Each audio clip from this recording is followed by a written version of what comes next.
aumentar um pouquinho a leitura aqui. Qual versículo a gente pode estar acompanhando? Mas vamos ler o capítulo 3 então, a partir do versículo 1 mesmo. Conhecidíssimo dos irmãos, né?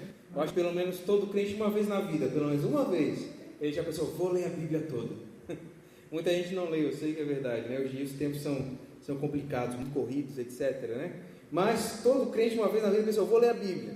Aí ele leu o Gênesis, eu tenho quase certeza, até chegar nas genealogias, que lá o pessoal acaba se decepcionando, quer pular, mas pelo menos eu tenho quase certeza absoluta que você já leu esse capítulo aqui, é conhecido, mas a partir dele eu queria discorrer aqui algumas coisas importantes para o nosso aprendizado, para a nossa vida. Gênesis capítulo 3, amém? Amém, obrigado meus irmãos. A serpente era o mais astuto de todos os animais selvagens que o Senhor Deus havia criado. Certa vez ela perguntou à mulher, Deus realmente disse que vocês não devem comer o fruto de nenhuma das árvores do jardim? Agora a mulher vai responder, versículo 2, podemos comer do fruto das árvores do jardim, respondeu a mulher, e só do fruto da árvore que está no meio do jardim que não podemos comer. Deus disse, não comam e nem sequer toquem no fruto daquela árvore, se o fizerem, morrerão. É claro que vocês não morrerão, a serpente respondeu à mulher. Deus sabe que no momento que comerem do fruto, seus olhos se abrirão, e como Deus conhecerão o bem e o mal. A mulher viu que a árvore era linda, e que seu fruto parecia delicioso, e desejou a sabedoria que ele lhe daria. Assim, tomou do fruto e o comeu. Depois deu ao marido que estava com ela, e ele também comeu. Naquele momento, seus olhos se abriram, e eles perceberam que estavam nus. Por isso costuraram folhas de figueira umas às outras para si. Quando soprava a brisa do entardecer, o homem e sua mulher ouviram o Senhor Deus caminhando pelo jardim. Olha só, meus irmãos, que coisa, né? E se esconderam dele entre as árvores. Então o Senhor Deus chamou o homem e perguntou, onde você está? Ele respondeu, ouvi que estavas andando pelo jardim e me escondi. Tive medo, pois estava nu. 11. Quem me disse que você estava nu? Perguntou Deus. Você comeu do fruto da árvore que eu lhe ordenei que não comesse? O homem respondeu, foi a mulher que me deste. Ela que ofereceu do fruto e eu comi. Então o Senhor Deus perguntou à mulher, o que foi que você fez? A serpente me enganou, respondeu a mulher. Foi por isso que eu comi do fruto. Então o Senhor Deus disse à serpente, uma vez que fez isso, maldita é entre todos os animais domésticos e selvagens, você se arrastará sobre o seu próprio ventre, será no pó enquanto viver, farei que haja inimizade entre você e a mulher, e entre a sua descendência e o descendente dela. Ele lhe ferirá a cabeça e você lhe ferirá o calcanhar. A mulher, ele disse, farei mais intensas as dores da sua gravidez, e com dor você dará à luz, seja será para o seu marido e ele a dominará. E o homem disse, uma vez que você deu ouvidos à sua mulher, e comeu da árvore cujo fruto ordenei que não comesse, maldita é a terra por sua causa. Por toda a vida terá muito trabalho para tirar da terra o seu sustento. Ela produzirá espinhos e ervas daninhas, mas você comerá dos seus frutos e grãos. Com o suor do rosto você obterá alimento, até que volte à terra do qual foi formado, pois você é feito do pó, e ao pó voltará. Pode tomar seu assento, por gentileza? Conhecidíssimo, meus irmãos, a passagem do Gênesis, quando nós vemos a queda da raça humana, nós vemos a queda da humanidade. E como eu falei que pelo menos todo crente, uma vez na vida, já acabou lendo o Gênesis, é muito fácil a gente acabar lendo, mas não prestando atenção na mensagem ou na palavra que isso tem para as nossas vidas. Eu quero tentar ser breve aqui, eu quero tentar ser interessante para você. Eu oro a Deus que o Espírito Santo verdadeiramente faça com que essas palavras fiquem assim guardadas no nosso coração. Mas hoje eu queria falar a respeito de uma coisa muito importante. É importante, porque é uma coisa que nós não conseguimos fugir dela ou dele, que é o pecado. Eu queria falar a respeito do pecado que há em nós. E nessa noite, você saindo daqui, você vai sair refletindo do pecado que há em mim. Em mim que? Você dizendo, o pecado que há em mim. O que é isso? O que isso faz na minha vida? O que isso provoca na humanidade, assim por diante? E para falar sobre o pecado, meus irmãos, nós devemos tomar muito cuidado, entender verdadeiramente o que é e o que não é. O conceito mais básico, que os irmãos já ouviram com certeza, do pecado, o que é? Não sei se algum irmão aqui já falou de teologia, mas na teologia, quando a gente vai estudar a respeito do pecado, é lá do grego, a martiologia, etc. Mas quando se fala pecado, o conceito bem básico é errar o alvo. É o que todo mundo fala. Olha só, tem vários conceitos, etc. Mas o mais básico do pecado das palavras é errar o alvo. Então, quando a gente olha para pecado de uma maneira assim, mais básica, com um conteúdo assim, mais superficial, e no que todo mundo aí, ou a grande maioria por aí fora fica imaginando, o pecado fica naquilo que pode e o que não pode. Questão do certo e do errado. Mas pecado, meus irmãos, ele muito antes de ser aquilo que nós fazemos ou deixamos de fazer, ele tem uma característica assim, muito interessante, que ele está relacionado ao nosso ser. Isso mesmo, o que nós somos mesmo.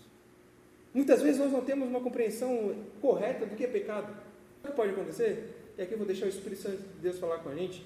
Não vou nem ficar muito preso a esboço aqui. Né? Aqui a gente está em casa, está em família. Mas sabe o que acontece com a gente quando a gente tem errado de pecado? Número 1, a gente se torna legalista. Sabe o que é legalista? Vem de legal, de lei. Então, quando nós nos tornamos legalistas, nós refletimos ou repetimos aquilo que Adão e Eva fizeram no jardim do Éden. Sabia disso? Por quê? Quando a serpente vem, a gente leu aqui praticamente o capítulo 3 inteiro, até a metadezinha dele. Quando a serpente vem para Eva, o que ela fala? Olha, o que Deus falou mesmo? O que ela fala para ela, meus irmãos? Não pode comer de nenhuma das árvores do jardim. Não é isso que ela fala? O que é isso? Legalismo. Legalismo é algo que vem do próprio Satanás, sabia disso? Do próprio inimigo das nossas almas. Ele aqui, desde o princípio, ensinou o homem a não olhar as coisas com a ótica de Deus, mas olhar limitando muito além daquilo que Deus falou. Isso aqui é realidade da sua vida? Está próximo da sua vida? Está próximo da minha vida isso aqui. Legalismo a gente encontra por aí afora. Legalismo a gente encontra nas igrejas por aí afora. Não é verdade? É aquilo que a gente vai fazer o quê? A gente vai limitar ainda mais. A gente vai estreitar ainda mais o caminho. Não sei se os irmãos, mas está o irmão Geraldo, a irmã Nana, a minha avó tinha um quadro bonito, não sei onde foi parar. Esses dias eu estava olhando na internet e pensei, poxa, onde foi parar aquele quadro? É um quadro que tem os dois caminhos. Vocês já viram, conheceram? Né? O irmão Geraldo deve conhecer. Tem os dois caminhos. E o caminho esquerdo é um caminho largo. Ali tem as festas, e tem um monte de coisa, tudo, os bares, prostíbulos, etc. Coisa arada. E no caminho da direita é um muro, meus irmãos, assim, uma portinha mais estreitinha que essa aqui, mais baixa. Você tem que entrar pela portinha e o caminho é difícil. Passa por meio das dentes, uma floresta. Mas só que nós sabemos que o caminho ele é estreito. Claro que é. Porém, ele pega a porta daqui, ele vai fazer o que, meus irmãos? Olha, quer saber? Para entrar no reino de Deus, tem que passar aqui. Você já conheceu alguém assim? Eu já. Vários. Legalista. E se ele é legalista, ele aprendeu com quem? Com Jesus Cristo de Nazaré? Ele aprendeu com o próprio Satanás. Porque ele encurta, ele estreita o caminho de Deus. Rodrigo, tu está inventando coisa, meus irmãos, minhas irmãs. É Bíblia pura. Lembra de Jesus falando para os fariseus? Olha só, vocês não entram no reino de Deus e não permitem que os entrem. Por quê? Vocês colocam fardos tão pesados sobre os outros que nem vocês conseguem cumprir.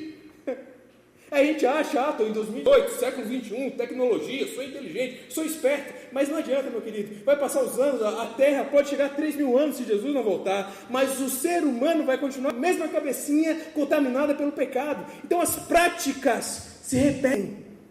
Rodrigo, filosofia também, mas isso vai estar lá no livro do Eclesiastes. Não há nada novo debaixo do sol. É tudo assim, ele vai dizer que é tudo como se fosse uma rotina, é como uma roda que aqui a gente vê esse lado, ela vai girar e vai chegar ao mesmo lado novamente. Por isso que a Bíblia é um livro tão atual. O próprio Deus inspirou aqueles que escreveu e ela é atualíssima, ela para os dias de hoje, sim. Então quando nós somos legistas, nós fechamos o reino de Deus e as pessoas não entram. Aí fica a questão, será, meus irmãos, que a igreja do Caruru, uma igreja de tanto tempo, a Assembleia de aqui, quando nem havia ela, era só a gruta mais perto, os irmãos vão lembrar. de lá para cá, será que os bancos esvaziaram por causa do legalismo para a igreja? Eu estou perguntando, né? Estou perguntando, para a gente refletir. Será que nós fechamos a porta para as pessoas? E aí foi tão pesado para elas que elas não resistiram e desistiram. Crente não é para mim, porque se é para ser assim, não dá. Aí foi, se afastou, talvez procurou uma outra porta um pouquinho mais abertinha, um pouquinho mais encarada para ele, ou muitos outros que se perderam e nem mesmo voltaram mais. Aí você vai pensar, Rodrigo, virasse um liberal então. Não vou, já saindo daqui, já vou tomar uma providência, que agora tu está então muito aberto, mas não, calma meus irmãos. A Bíblia vai nos ensinar que nós devemos ter o quê? Temperança. O que é temperança? Mas olha só, eu gosto das palavras. Não é à toa que eu estou fazendo letras como faculdade. Porque as palavras elas têm uma coisa muito interessante. Se eu falo de temperança, eu posso ir lá no sentido próximo, eu lembro do quê? Na minha cabeça vem tempero. E tempero no geral? De mais é bom? Manana, de menos é bom? Tempero, Jéssica, tem o quê? No ponto certo. Aleluia. Então, para o reino de Deus, a palavra de Deus, ela tem também o seu ponto certo. Por isso que houveram, meus irmãos, em 2018, houveram milhares de anos, homens e mulheres se debruçaram nesse leram e releram, viveram a vida simplesmente para entendê-lo e ensiná-lo, e aí sim, há coisas que a gente ainda está agora encaixando os pontos, olha só que coisa. Então, há muita coisa para ser dita, e nós devemos buscar fazer como? Com temperança, com equilíbrio. E aí que eu vou na segunda parte. Eu não sou liberalista também, não sou um liberal. Então vamos escancarar a porta então. Então venha como estás e fique como estás. O importante é estar aqui dentro. Nada disso. Porque quem faz isso é o homem. Quem busca o liberalismo é o homem. Por que, Rodrigo, o homem busca? Porque ele busca nele mesmo consertar as coisas. Os irmãos estão vivos ainda? Estão ligados aqui? Então, como assim, Rodrigo, busca as coisas, consertar por si mesmo? Porque, olha só, quando eu olho nesse texto do capítulo 3, depois que os olhos deles se abrem, isso eu vou daqui a pouquinho falar um pouquinho mais sobre isso, mas antes disso, a nível de introdução, quando os olhos se abrem, eles percebem que eles estão nus, porque eles sempre estavam nus, sempre. Só que naquele momento é que eles se sentiram o quê? Envergonhados. Eles não estavam, de repente, sumiu. Não. Sempre estavam nus. Mas a partir daquele momento entrou um sentimento de vergonha a respeito de si mesmo. Já vou chegar lá. Mas, continuando, o que eles vão fazer? Eles vão tentar consertar pelas próprias forças. O que eles fazem? A gente viu, eles vão pegar ali umas folhas e vão tecer ali umas folhas para tampar a sua nudez. O liberalismo, irmãos, ele fala que nós podemos fazer o que quisermos. Você já ouviu falar a respeito daquilo? Não, mas isso aí não é pecado. Não, mas isso aí oração não condena. Quem já ouviu essas coisas? Eu já, diversas vezes.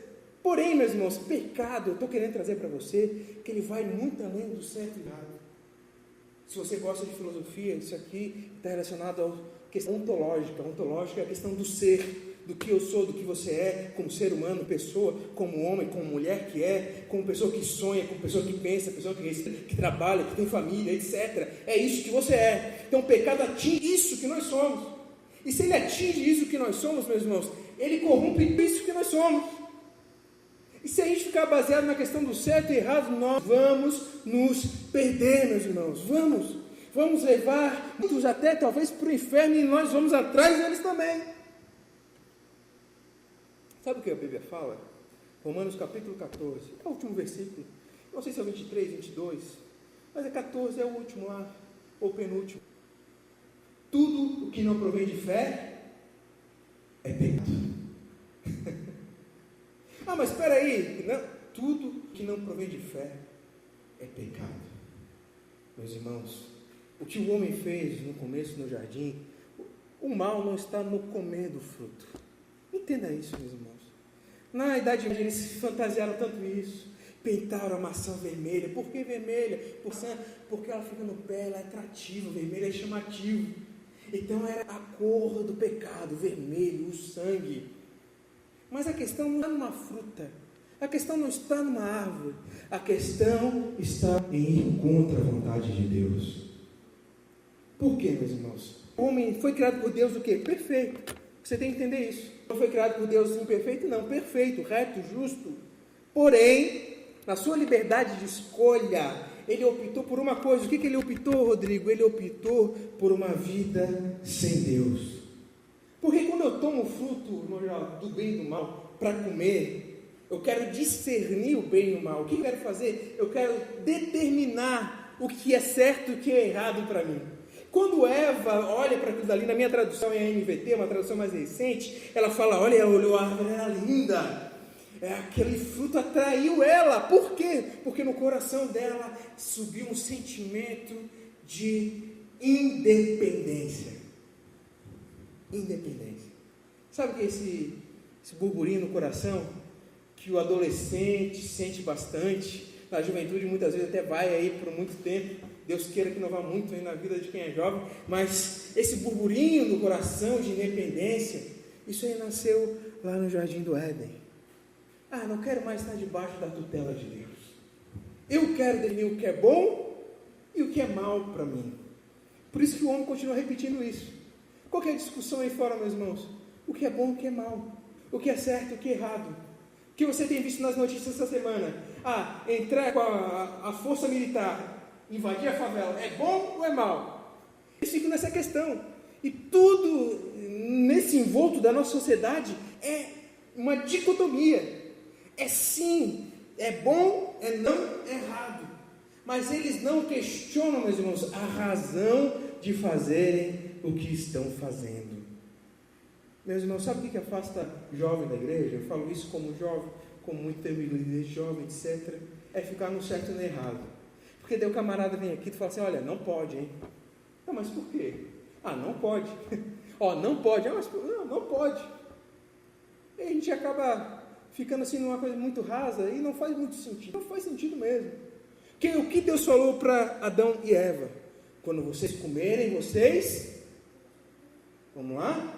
Gênesis, morrerão. Vamos repetir? Quando vocês comerem, vocês morrerão. Rodrigo, que pesado. A morte. A morte está tão próxima de nós que a gente nem imagina, meus irmãos. Se a gente tivesse a noção da fragilidade que é a nossa vida, se a gente tivesse valorizar cada momento de uma maneira extraordinária, a gente ia valorizar as pessoas que estão com a gente, aquilo que a gente tem, a gente não ia ficar insatisfeito, porque dizer, poxa, hoje eu tenho, amanhã eu não sei. Mas não, nós vivemos assim que a gente acha que nunca vai morrer. Mas Deus muito bem falou, o salário do pecado é a morte. A condenação pela desobediência é morte, separação. Entrando aqui em alguns conceitos, respondendo algumas perguntas, talvez você tenha essa dúvida, talvez você não tenha, mas tudo bem, vamos prosseguindo aqui. Alguns poderiam dizer, mas como assim? Adão e Eva comeram, mas eles morreram na hora ali. Eles continuaram vivendo, ainda falaram com Deus. Porém, a morte foi a morte espiritual. A partir do momento que Adão e Eva transgrediram a palavra de Deus, desobedeceram a Deus, eles morreram. E morte, meus irmãos, às vezes a gente vive assim muito no coloquial, no cotidiano, a gente não entende os conceitos, mas morte não é porque a gente morrer, morte é separação. Então, quando a gente fala da morte da pessoa, a gente está falando que a gente gostava, que a gente amava, aquilo é uma separação. Então, morte é separação, e ela nasce no Jardim do Éden. Quando Adão e Eva eles pecam contra Deus, eles são separados de Deus. E aí nós estamos aqui hoje, milhares de anos depois, fruto desse ato, dessa atitude de separar-se de Deus. Mas eu queria responder uma questãozinha para você. Então, se ali é que nasce isso, esse morte, a separação, mas onde nasceu o pecado? Você nunca parou para imaginar? Mas ali a gente vê a serpente e tal, mas onde está o princípio do pecado? Onde que surge? Ele vai surgir, meus irmãos, com aquele que hoje nós chamamos de nome, mas ele era conhecido por um outro nome. O pecado, ele não nasce na terra propriamente. Ele nasce entre os anjos. Você sabia disso? o querubim ungido de Deus, vou chamar, isso é muito interessante, vai estar lá em Ezequiel 28. O querubim ungido de Deus, ele no seu coração, ele propôs subir até o mais alto lugar e se colocar numa posição igual, e talvez até no seu coração ele imaginasse maior do que Deus. E nessa pretensão de orgulho e também de independência, meus irmãos, é que nasce aquele que nós chamamos de Satanás, que é uma palavra hebraica, vem de Satã, que é adversário. O que isso quer dizer, Rodrigo? O pecado nasceu antes do homem existir, quando um anjo de Deus, que podemos dizer era parte de Deus, amigo de Deus, se torna o quê? Satã, adversário. E ele também é conhecido por nós como o quê? Diabo. Palavra feia. Não se preocupe, é palavra só, que vem lá do grego, diabo, que quer dizer o quê? Quer dizer acusador. Então, aquele que era anjo, era querubim, ungido de Deus, se torna inimigo acusador. Onde que eu quero chegar? Olha a tua Bíblia aí. Se você está com ela, abre, por gentileza. Se eu vou ficar falando aqui, parece inventando coisa, olha lá. Eu falei que Satanás pecou no princípio, a Bíblia nos fala, vai falar nas cartas dos profetas, as cartas são direcionadas a alguns reis, mas toda a história da igreja entende a simbologia falando a respeito desse querubim ungido que caiu. Você vai em Ezequiel 28, vai encontrar também em Isaías 14. Eu não quero me ater a isso porque corre, a gente vai pular para outras coisas aqui, mas eu quero mostrar para você a semelhança da queda daquele que é o nosso inimigo hoje com a queda do homem e da mulher. Quer ver? Quando eles comem do fruto e obedecem a Deus, eles sentem o quê? Medo de Deus. Você sente medo do amigo? O que você acha? Meu amigo está aí na frente, está batendo na porta. Vou me esconder dele. Não sei que você não quer atender por alguma razão. Aí, não é mais uma ocasião. Você está tranquilo, você está até disposto a conversar com alguém. Bateu na porta, o que você vai fazer? Vai ter maior tranquilidade. Porque alguém que não lhe traz nenhum tipo de ameaça. Porém, quando Adão e Eva pecam, Deus se torna para eles uma ameaça. Por isso que Adão sente medo e ele se esconde de Deus.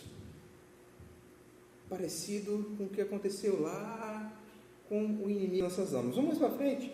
Então, primeira coisa, inimigo, adversário. Segunda coisa, acusador. O homem não é acusador, Rodrigo. Porque senão, vamos lá para a Bíblia. Vamos andar mais um pouquinho, versículo, vamos lá, 12. Quando Deus pergunta o que aconteceu, o que o homem diz? Deus, pequei contra ti. Quem lembra da palavra daquele, o homem com seus 2 filhos? Um que a gente chama de filho pródigo, né? Pequei contra o céu e contra ti. Trata-me como um dos teus empregados, né? Mas aqui Adão não. Ele falou, Senhor, na verdade, foi a mulher que tu me deste. Por quê? Deixa eu traduzir para você aqui, meu querido. Porque se o Senhor não tivesse me dado essa mulher, eu não ia ter pecado. Porque o Senhor, o que eu estou dizendo aqui? Acusando. Acusando quem, meus irmãos? O próprio Deus. O pecado, ele nos corrompe. O pecado, ele nos desfigura.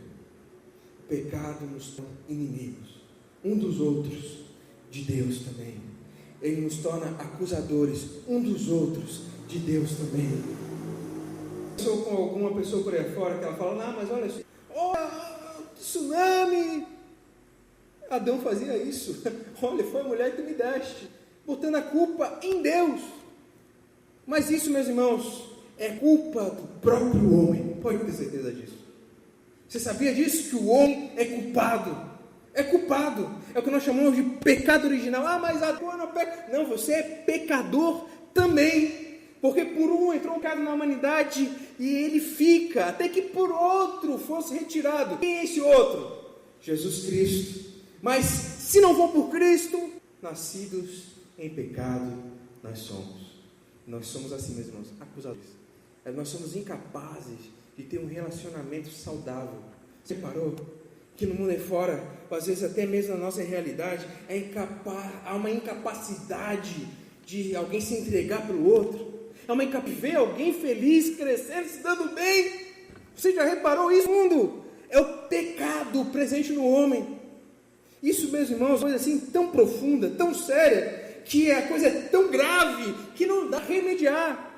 Quando você olhar para a Bíblia, lá no Evangelho de João, capítulo 3, se não me falha a memória, mas a conversa de Jesus com Nicodemos, talvez seja o capítulo 2, lá ele vai falar para Nicodemos, é necessário, vai lá, vai nos cultos, faz uma oração. O que Jesus conversa com Nicodemos? Vamos lá, você que lê Bíblia, você que lembra. Não, quer assim, reza uma tanta coisa, ou vai lá no culto dos crentes algum tempo, né? Santa Ceia, é isso? Não. Nicodemos, necessário é nascer de novo. Porque pecado é coisa séria, meus irmãos. Pecado é coisa séria. Quando temos compreensão do pecado, nós achamos que tempo de igreja é proporcional a não ter pecado. Então eu estou há 20 anos na igreja. Eu não preciso mais. Você sabia que tem gente que é assim? Não preciso mais, porque eu já sei. Eu vou lá, eu vou. Aí eu fico procurando coisas novas, fantasias, novas revelações, meus irmãos. Mas a Bíblia que eu conheço, que você conhece também, está na sua mão aí, talvez esteja no seu celular, talvez esteja em casa, não importa. Mas essa Bíblia aqui, quando ela fala de novas revelações, assim, ela sempre vai estar atrelada a Satanás. Porque só existe uma revelação, ela já está aqui, pronta, completa. Essa é a palavra de Deus. Qualquer coisa que passar dela, Paulo vai dizer, seja anátema. Ou seja, seja maldita. Mas o fulano de tal não é de anátema, porque a palavra de Deus é suficiente. Mas muitas vezes nós deixamos o pecado, meus irmãos, sorrateiramente, sutilmente. É o que a Bíblia fala, né? Que sutilmente vai nos engrenando e vai nos tomando como se fosse uma erva daninha que vai vindo e vai nos paralisando, vai sugando as nossas forças, e quando nós vemos não há mais folhas, não há mais galho, está morto. Por isso nós devemos, meus irmãos, olhar para a palavra de Deus e buscar nela respaldo, salvação para as nossas vidas, para as nossas almas. Amém, meu irmão? Você está pegando o negócio aqui? Está acompanhando? É coisa séria. Que a gente está acostumado a evangelizar. Querido, Jesus te ama. Ele tem um plano para a tua vida. Ele quer te salvar. A gente fala assim, olha, Ele quer te salvar. Aceita Jesus como Salvador. A gente fica falando Salvador, a gente vai falando. E quanto mais a gente faz uma coisa, mais aquela coisa perde sentido para nós. Isso é da humanidade caída. Isso é dessa humanidade pervertida pelo pecado. Tudo que muitas vezes vai perdendo sentido, vai ficando no piloto automático. Aí de repente a gente está aqui nos cultos, a gente não entende que Jesus é o nosso Salvador. Salvador por quê? Porque nós estamos em situação de risco. Que nós precisamos de alguém que nos resgate. Eu estou aqui belo, famoso, tranquilo, não. Eu estou em perigo, eu preciso de um Salvador. Nós vamos ter essa compreensão quando nós entendemos a raiz, a profundidade do pecado, meus irmãos, que ele invade, envolve as nossas vidas. Eu queria só falar uma coisinha aqui, a gente partir para uma conclusão aqui, porque eu falei a respeito da natureza, dos acontecimentos sociológicos, etc., da sociedade, a política. Muita gente fala, poxa, mas Deus existe, mas e esse mal por aí? Mas isso, meus irmãos, é consequência da queda do homem. Sabe por quê? Quando Deus, ele cria o homem, ele fala para o homem uma coisa. Olha só, Gênesis 2:17. Ordenou o Senhor Deus ao homem, presta atenção, dizendo, de toda árvore comerás livremente, mas da árvore da ciência do bem e do mal, dela não comerás, porque no dia que dela comeres, certamente morrerás. Olha só, mais para frente, e disse Deus, mais para frente um pouquinho ainda, a Adão Deus disse, porquanto deste da sua mulher, e comeste da árvore que eu te ordenei, dizendo, não comerás dela. Isso Deus falando que ele explicou. Olha agora a repercussão, maldita é a terra por causa de ti. Mas o tsunami, o furacão, maldita é a terra por causa de ti. Você sabia que a natureza padece por causa do pecado da humanidade? Porque Deus colocou o homem como Senhor sobre a criação. E se a criação estava debaixo do jugo do homem, ou seja, para ser dominado, quando o homem peca, através dele também toda a criação é contaminada. E a Bíblia vai reverberar isso. Ela vai mostrar ainda mais. Romanos capítulo 8, 19, 23, para explicar, fica bem claro para você. Porque a ardente expectação da criatura espera a manifestação dos filhos de Deus. A ardente expectação da criação. Porque a criação ficou sujeita à vaidade de homem. Não por sua vontade, mas por causa do que a sujeitou. Na esperança que também a mesma criatura será libertada da servidão da corrupção, para a liberdade da glória dos filhos de Deus. Porque sabemos que toda a criação geme e está juntamente com dores de parto até agora. E não só ela, mas nós também, que temos as primícias do Espírito, também gememos em nós mesmos, esperando a adoção, a saber, a redenção do nosso corpo. A natureza, ela sofre, esperando um dia em que Jesus Cristo voltará. E aí sim, meus irmãos, novo céu, nova terra, novo para mim e para você. Sem a nossa debilidade física, sem a nossa debilidade psicológica, sem as nossas debilidades espirituais, um novo ser para nós, resgatados através de Jesus Cristo. Mas enquanto esse dia não chega, nós sujeitos a esses dias trabalhosos. Você pode ver na Bíblia, meu querido. Quando você olha lá Jesus falando para os discípulos: "Ô Senhor, mas não é Deus Pai, Mãe?" Pedrão fica meio doido lá: "Como assim? Deixamos tudo por ti." Aí Jesus fala: "É só, mas não há um só que fala tudo isso e não receba 100 vezes mais nessa vida, com perseguições."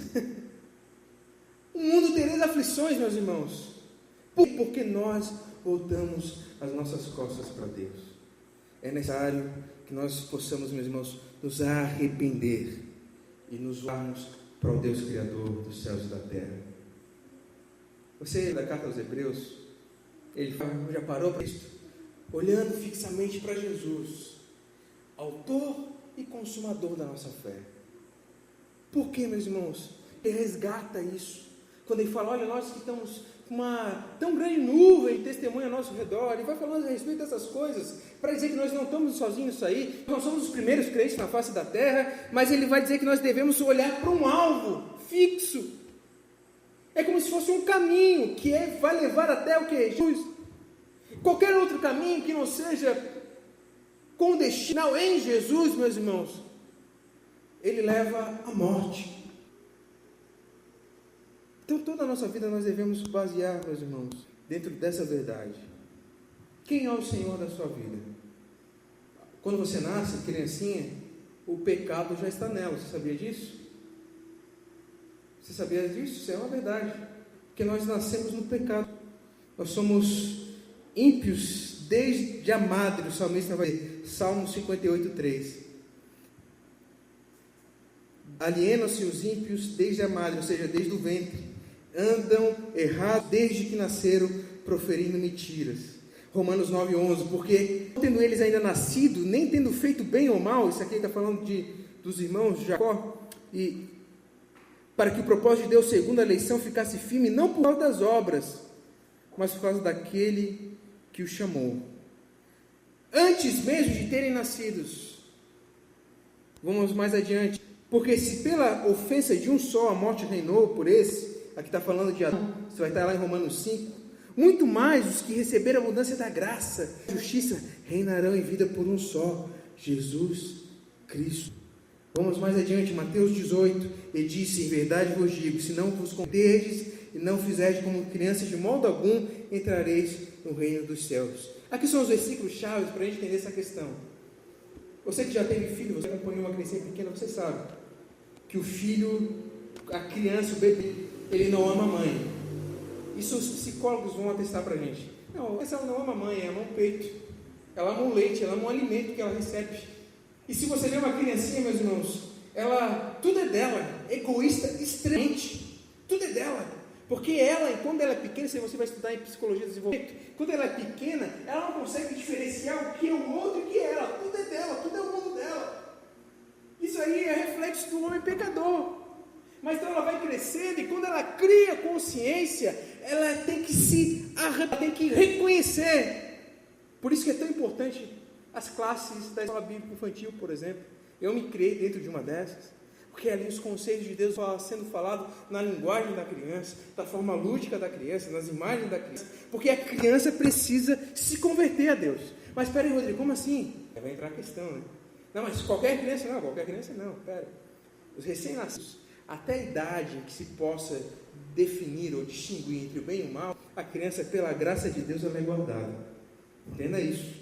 Se algum dia alguém na rua esbarrar com você, cair isso aí, algum dilema, alguma questão, você entenda. A criança, ela cai em pecado sim, porque ela é filha de Adão, assim como eu e você. Então ela tem que nascer novamente como uma nova criatura, não filho de Adão mais, mas filho de Deus. Mas até chegar esse momento da decisão, ela está, como Jesus muito bem disse, o reino dos céus é delas. Então isso preserva o nosso coração, isso guarda o nosso coração.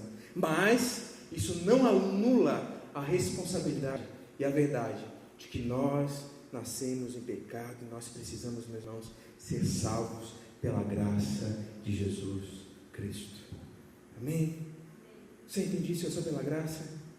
Não é pelo que você faz ou deixa de fazer. Muito antes disso, é pela graça de Deus. O que você faz ou deixa de fazer é fruto da graça que você recebeu. É fruto do perdão que te alcançou. Ninguém faz algum ato bom simplesmente porque sim mesmo, em si mesmo há bondade, nada disso. Mas é porque o amor de Deus, ele nos regenera. Aleluia. Nós, meus irmãos, somos todos que estão ao redor. Todos não, né? Uma boa parte. Muita gente talvez até frequenta igreja. Talvez o nosso vizinho, aqui não tem a escola, né? Mas o vizinho da frente, o vizinho de trás, que um dia desse eu cruzei com ele, muito doido. Mas são pessoas que eles precisam ter essa compreensão de que eles precisam de um Salvador. Ah, mas eu sou bom, não importa, porque a sua bondade, o que vai falar lá em Isaías? A justiça de vocês é trapo de imundícia.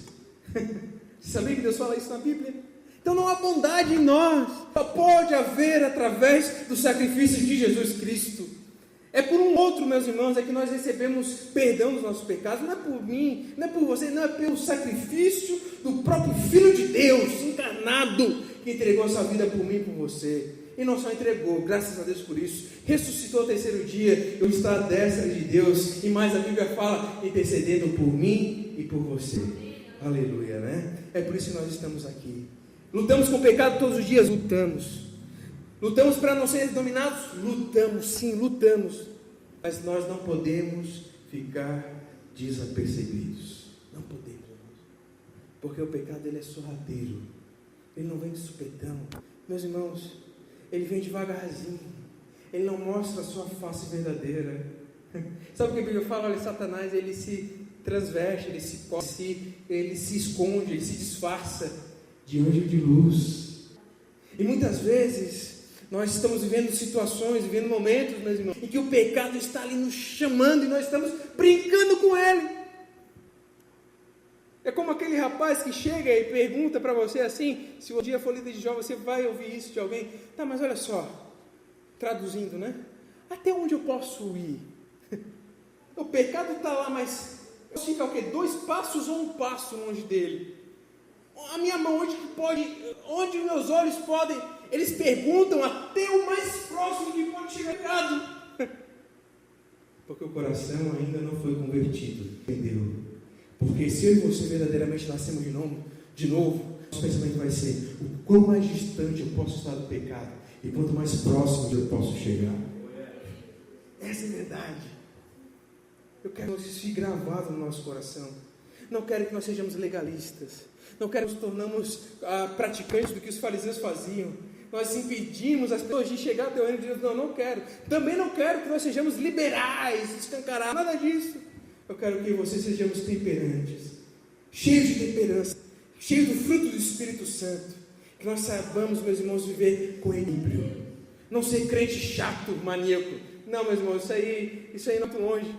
Você pode olhar, você já viu aquele novo convertido e fica um ano ali, uma loucura, de repente, ué, acabou a gasolina. O que aconteceu? É porque é fogo de palha.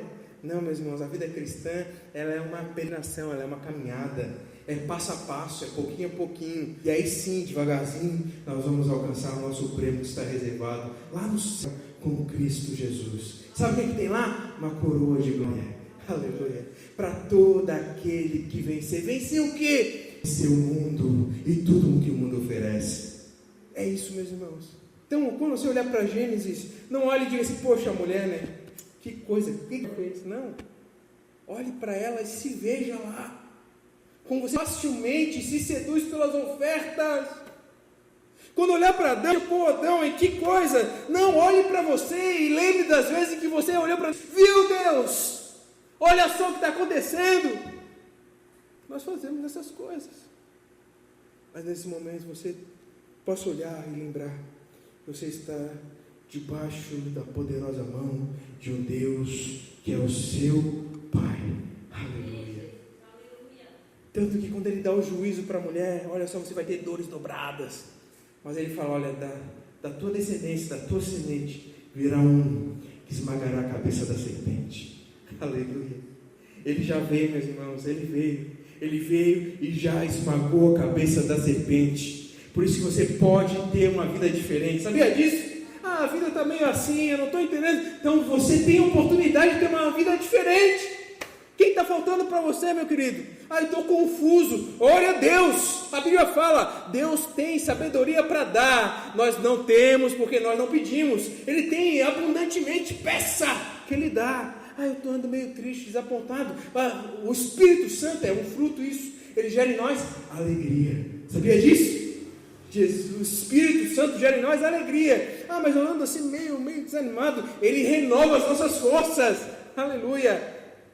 Porque assim é que nós devemos viver com Deus, meus irmãos. Uma nova vida.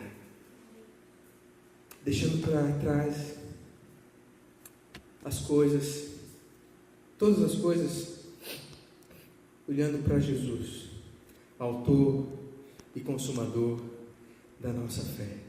Aleluia. Amém?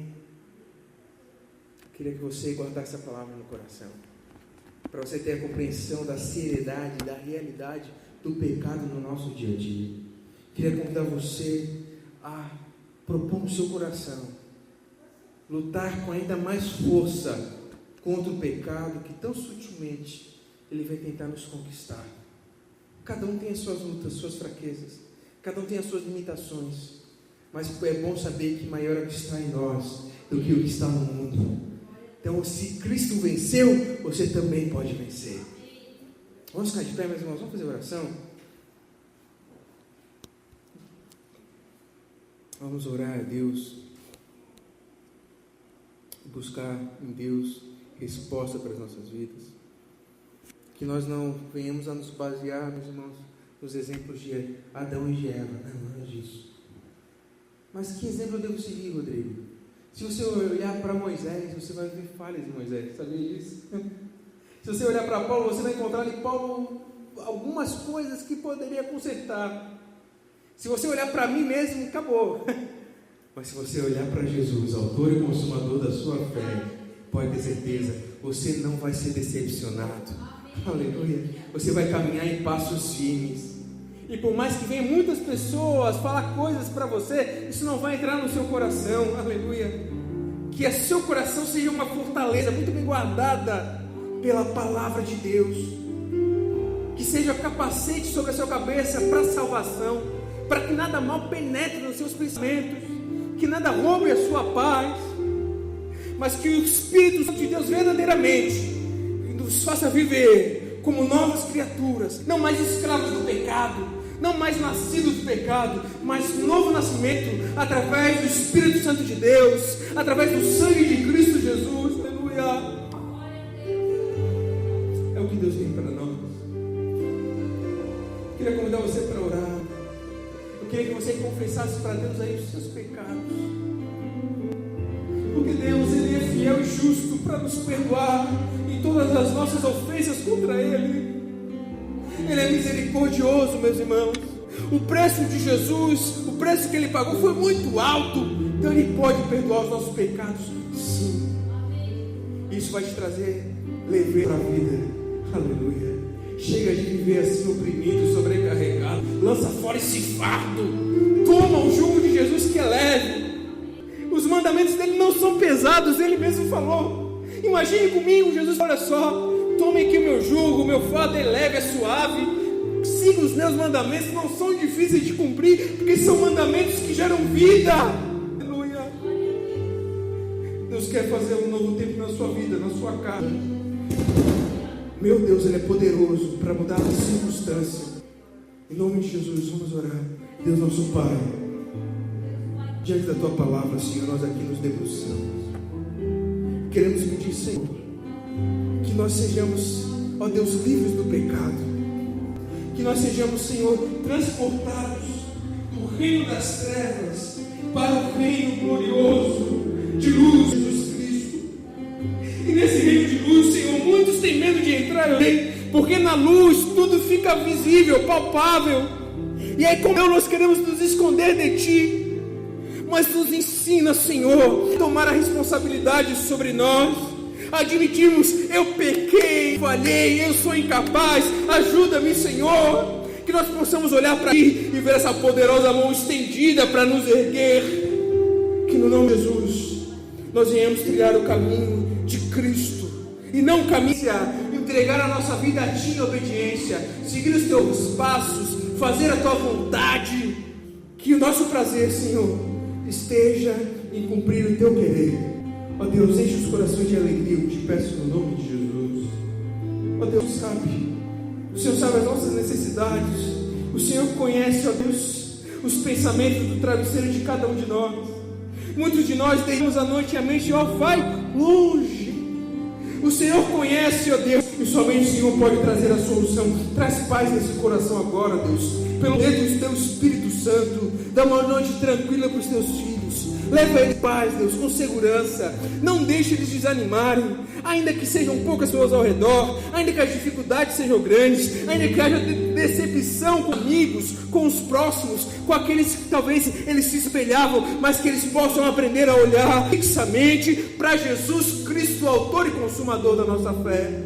O Senhor, ó Deus, é fonte de vida inesgotável, vida abundante. Dá vida aos Teus filhos, Senhor. Dá força para vencer. Dá força, ó Deus, para não desanimar no trabalho que o Senhor tem dado para eles. Que eles continuem fortes a conduzir as suas famílias, a concluir os seus planos conforme a Tua vontade. Não deixe de cederem, Senhor, ao caminho da facilidade do mal. Não deixa. Mas que eles construam um futuro de glória. Todas essas pessoas que se levantaram contra o Teu Filho, Senhor, que o Senhor o proteja, dê o livramento, e assim o Teu nome seja glorificado. Que ele tenha experiência contigo, Senhor Deus. Abençoa cada um, leva-os em paz, abençoados e cada vez mais frutíferos. É o que nós pedimos no nome de Cristo Jesus. Amém.